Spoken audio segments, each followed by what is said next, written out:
know you're not actually 11 years old, but for all intents and purposes you are. You're 11 years old and it's 6:30 in the morning on a Tuesday. So you go to brush your teeth, and the warm water from the tap slowly lulling you to sleep again. You catch your sight in the mirror, and your inner voice plays one word.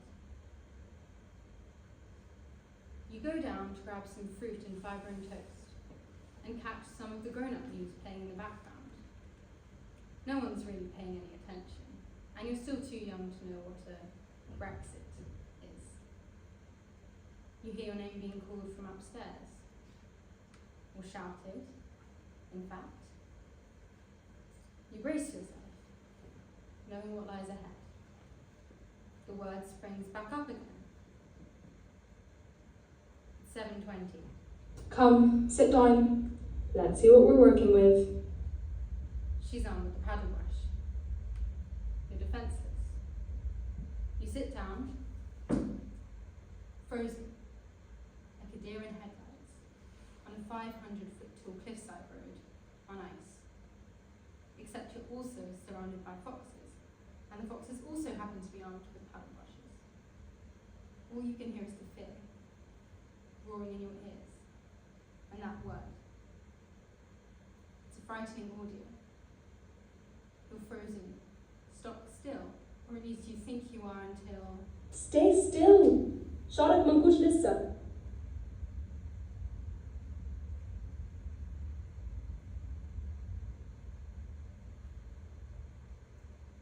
You never see your classmates have stand up like that.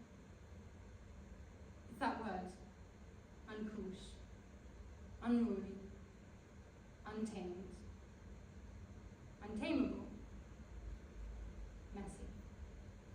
It's almost impressive sometimes, how your hair seems to defy gravity some mornings.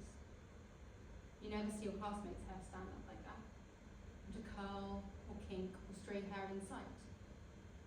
Just when you started to see it as a superpower, almost, you get drawn back to reality. You just feel ugly. You can't yet manage it yourself, so you're stuck in the chair every morning before school. You wonder if you ever will. You're 8 years old now. Same chair, same time. You don't know what a politic is.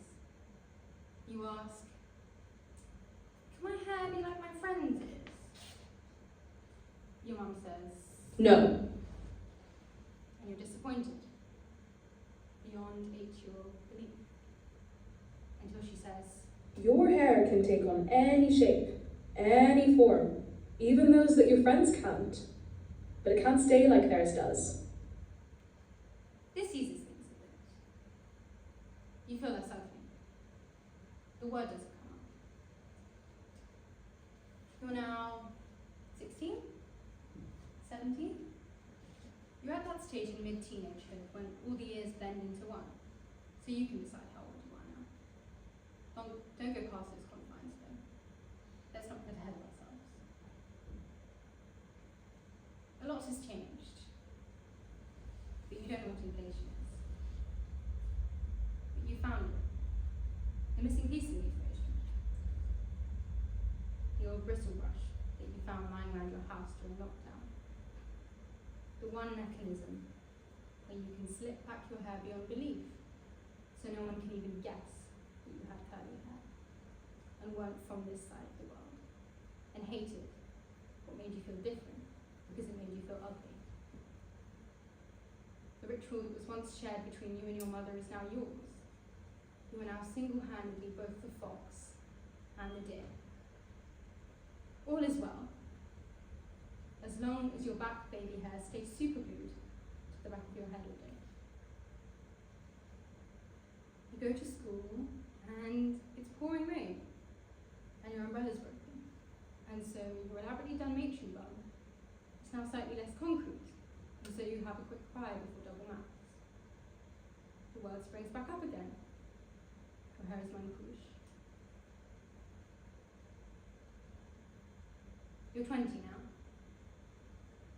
You wonder how all these generations of women before you tackled their hair every morning.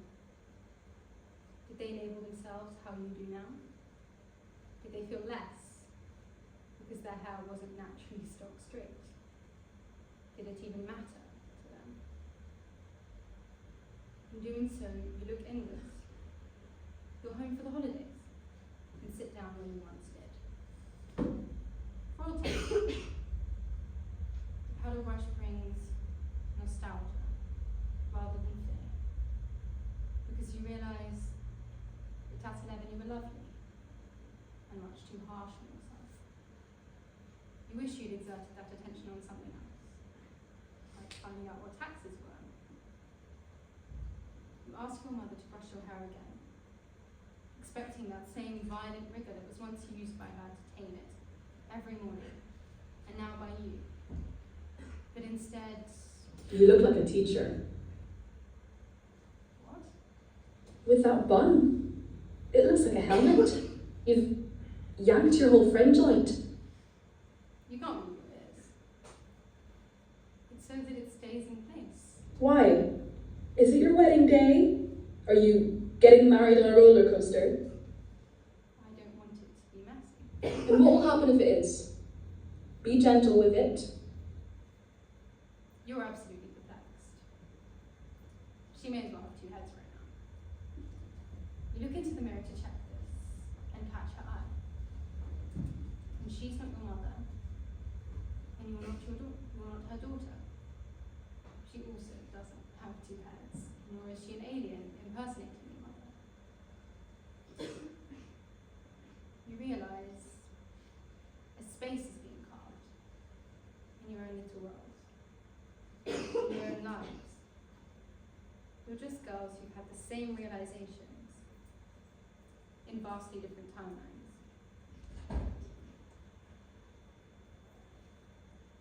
The story doesn't start with this brush, but it ends with it inside a drawer.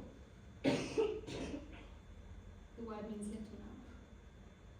You realise that you're both quite lovely.